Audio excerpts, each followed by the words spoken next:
Aujourd'hui, je voulais vous parler des sens des enfants, pourquoi et comment on peut faire pour stimuler, donc j'ai mis travailler dans le titre, c'est plutôt stimuler le sens des enfants. Alors pourquoi c'est important de travailler sur les sens? Alors tout d'abord, quand l'enfant naît, euh, il se sert de ses sens pour se sécuriser et pour découvrir. Et le cerveau de l'enfant va enregistrer énormément d'informations, beaucoup plus qu'un adulte. Et c'est au fur et à mesure de son évolution qu'il va avoir de moins en moins de connexions et donc se spécialiser et retenir seulement certaines informations. Plus on va favoriser certaines informations, plus le cerveau va les enregistrer. Donc c'est pour ça que c'est important de travailler le sens des enfants et de les stimuler. Par exemple, pour l'audition, le fait de travailler l'audition peut aider après par la suite à mieux parler, mieux entendre les différentes syllabes et donc réussir à mieux parler et mieux lire, mieux déchiffrer par la suite. Donc le but c'est en travaillant sur les sens, de devenir de plus en plus précis, d'avoir une compréhension plus fine de l'environnement par rapport à tous ces sens. Et donc comment travailler ces sens? Alors déjà, je vais vous proposer des activités qu'on peut faire chez soi, mais tout simplement pour travailler les sens, il faut vivre des expériences. Donc vous pouvez simplement le fait de aller dans la nature, marcher, toucher, sentir, voir tout ce qu'il y a autour de nous, c'est des stimulations pour aider les enfants. Après, le fait de les inviter par exemple à repérer les différentes couleurs des feuilles, puisqu'on est en automne, c'est ça qui va commencer à susciter leur intérêt et donc ils vont regarder plus précisément cette indication-là. Donc vous pouvez très bien en profitant de la nature, de l'entourage, stimuler les sens des enfants. Je voulais bien préciser ça avant de vous présenter des activités que vous pouvez faire chez vous, dans l'intérieur, mais la stimulation des sens peut très bien se faire dans la nature et c'est même encore mieux pour certains sens. Quel est selon vous le sens le plus développé chez l'être humain? Parce que souvent on parle de la vue, on parle de l'audition, qui sont les deux sens qu'on utilise le plus couramment, on va dire. Et pourtant, c'est pas le sens le plus fort pour les êtres humains. Le sens le plus fort, c'est l'odorat. Si vous avez eu un bébé, par exemple, ou si vous voyez un bébé, vous vous rendez compte en fait, dès la naissance, en fait même avant la naissance, l'odorat est déjà présent.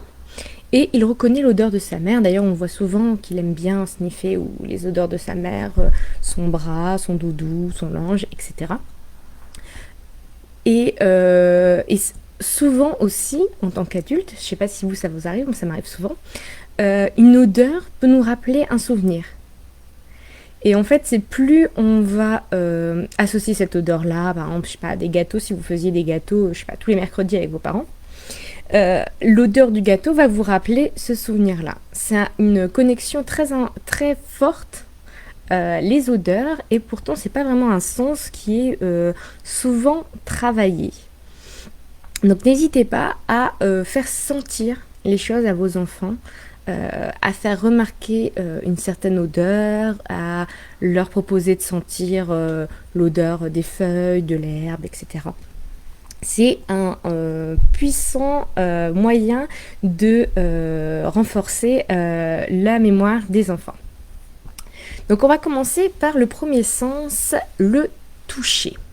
Alors pour travailler le toucher, je vais vous proposer plusieurs activités. Donc la première activité que je vous propose, c'est des petits coussins sensoriels. Donc à retrouver à l'aveugle, donc dans un sac à l'aveugle, et vous devez en touchant retrouver et faire les paires. Il existe aussi les boîtes à tissus. Donc moi j'en vends pas. Mais c'est des petites boîtes tout simplement où il y a des morceaux de tissu. Donc le mieux c'est quand même que le tissu soit assez grand, je dirais 20 cm, pour que l'enfant puisse le toucher de tous les sens. Vous voyez là dans le coussin, il peut le prendre des deux sens. Comme le tissu généralement il n'y a pas le même aspect des deux côtés.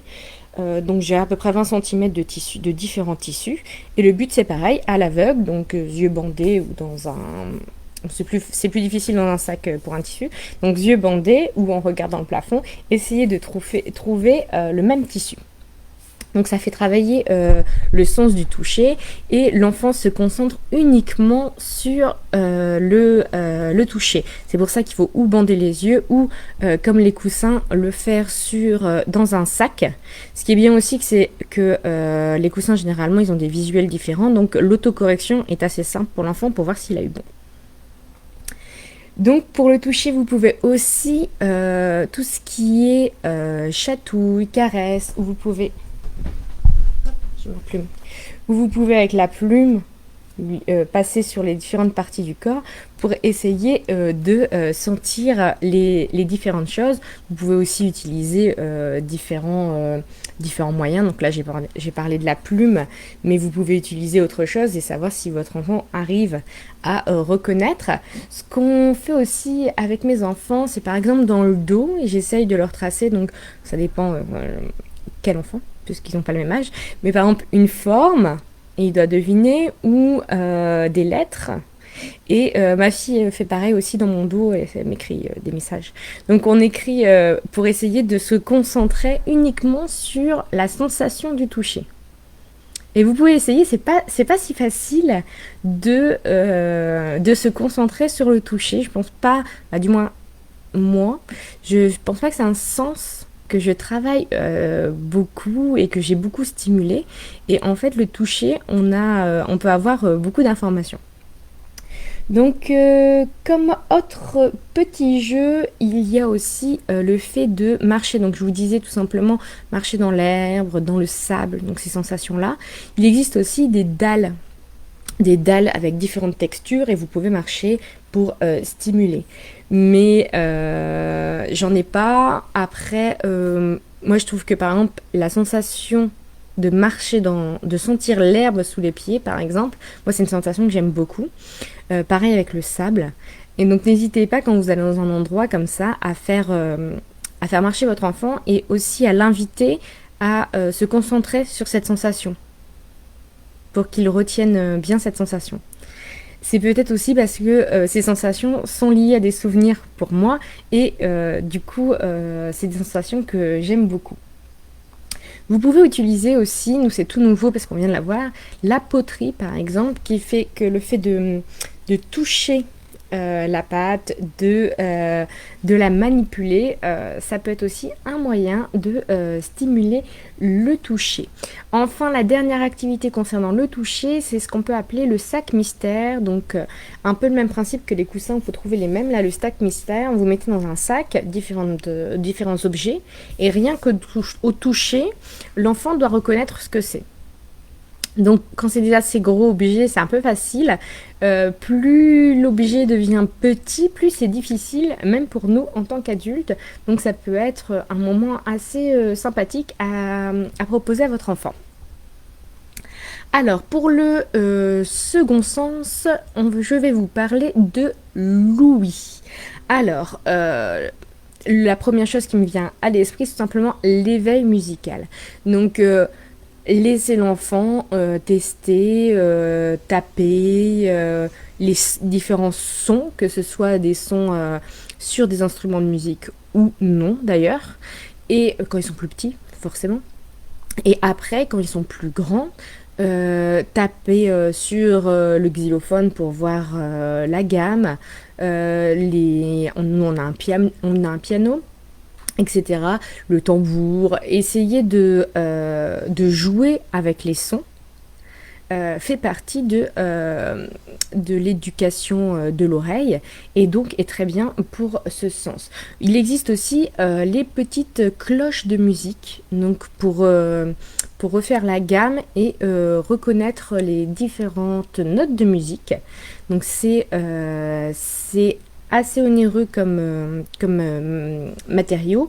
Vous pouvez aussi vous servir, si vous avez un piano chez vous, pour essayer de faire la gamme. Autre moyen, nous avons aussi, hop, les petites boîtes mystères. Donc c'est des petites boîtes comme ça qu'il faut rassembler en paires, donc selon ce qu'il y a dedans. Donc nous on a celle-ci en bois, mais il y en a d'autres.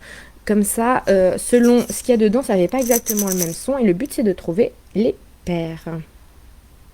Donc ça, c'est pas mal. Nous avons ce petit jeu-là que mes enfants ont beaucoup aimé. Après, on a aussi ce petit jeu. Donc ça s'appelle Soundtract. On a les animaux et ici, on va dire les bruits communs. Et donc en fait, c'est un CD et vous avez... Je vais vous sortir une planche. Vous avez une petite planche comme ça, avec donc ici des bruits communs, mais sinon vous avez de l'autre côté des bruits d'animaux. Et il faut écouter et savoir, c'est un peu un loto, chacun a sa planche et on doit remplir le premier. Donc il faut écouter et reconnaître les bruits. Celui des animaux a fait un petit carton chez nous, ils aiment beaucoup y jouer et c'est pas si évident, il y a certains bruits d'animaux que j'ai du mal à reconnaître. Donc c'est une façon ludique de travailler et de se concentrer sur les sons. Voilà pour Louis. Alors pour l'odorat, donc je vous disais tout à l'heure d'essayer d'inviter votre enfant à sentir le plus de choses possible. Ça peut être par exemple quand il fait de la cuisine avec vous, essayez de le faire sentir les aliments, les épices, de l'inviter pareil quand il est à table à sentir son plat ou son dessert, etc. Quand il découvre de nouveaux fruits.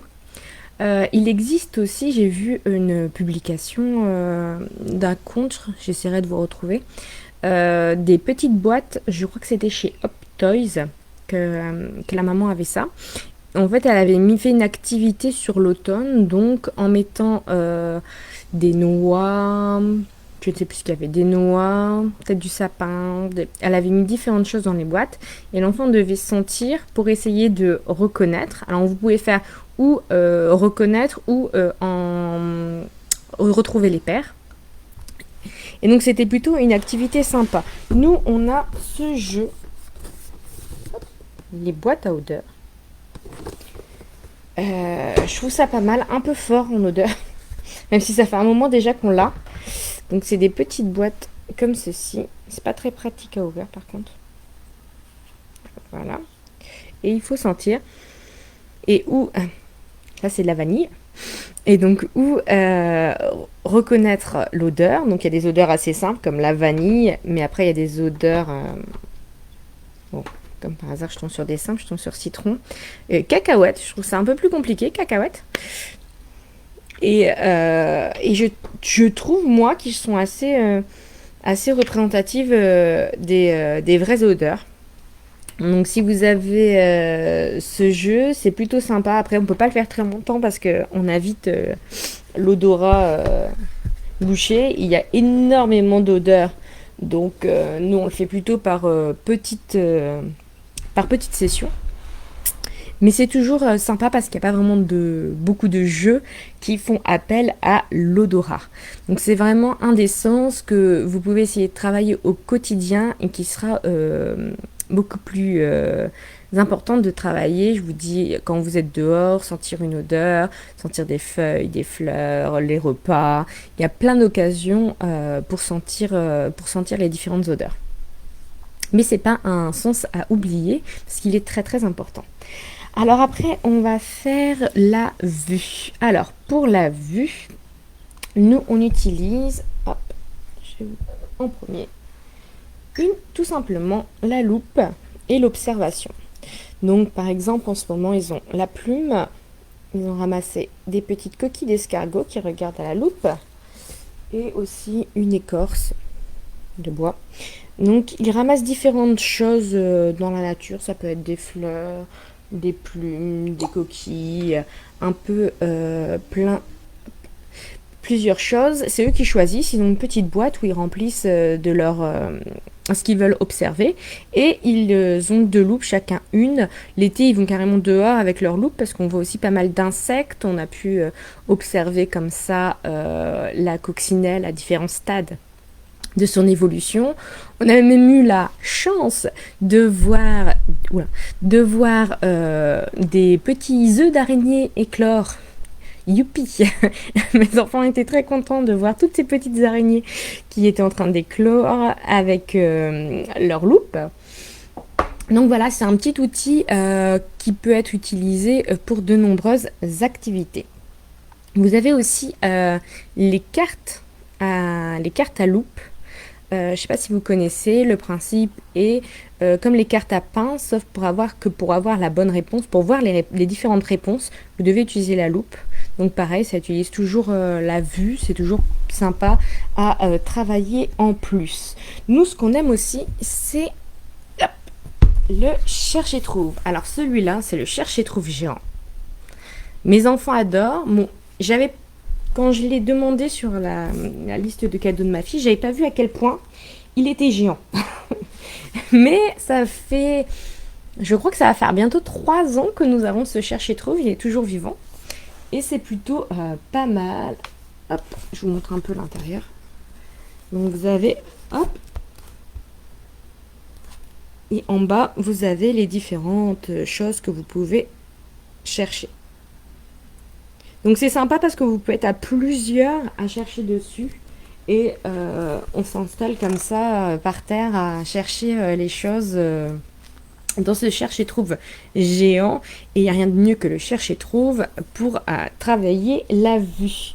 En plus petit, nous avons aussi ce genre de cherche et trouve, un peu comme un set de table. On prend aussi au restaurant pour occuper les enfants. Donc il y a plein de petites cartes à retrouver. Donc, il est à l'envers. En noir et blanc pour que ce soit un peu difficile quand même.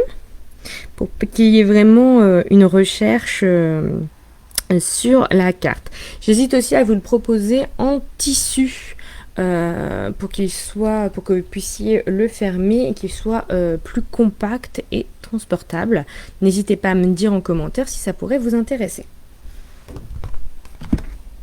Hop.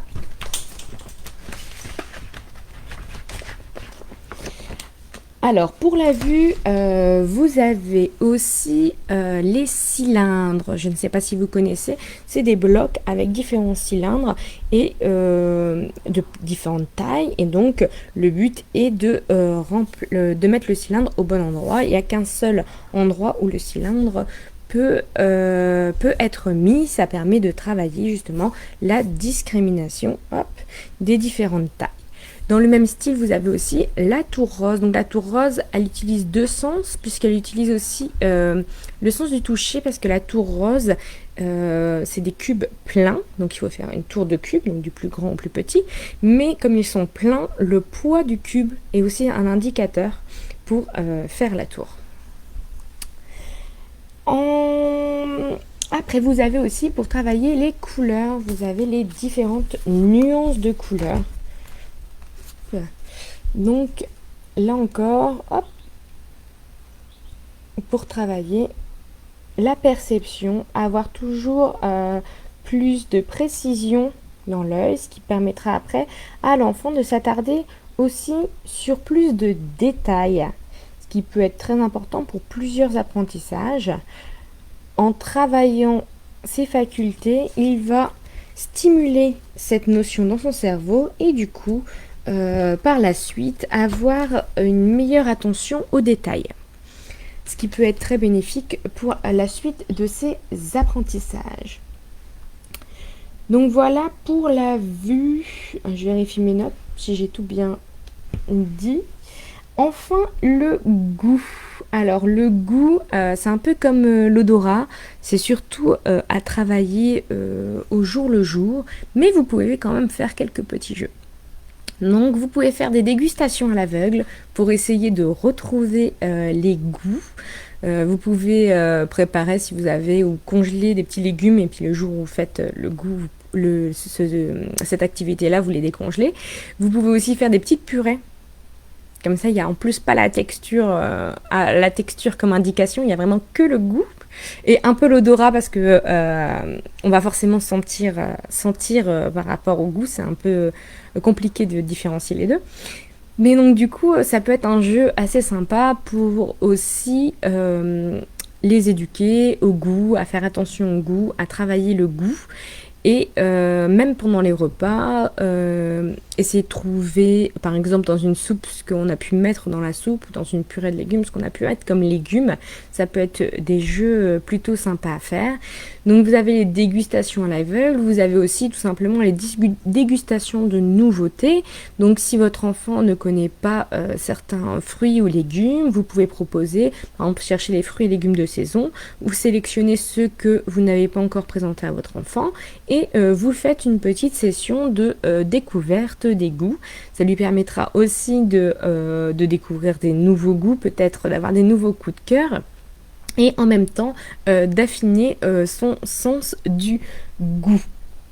Vous pouvez aussi faire des dégustations de tri, à savoir qu'est-ce qui est amer, acide, sucré, salé, et l'enfant doit goûter et le mettre dans chaque catégorie.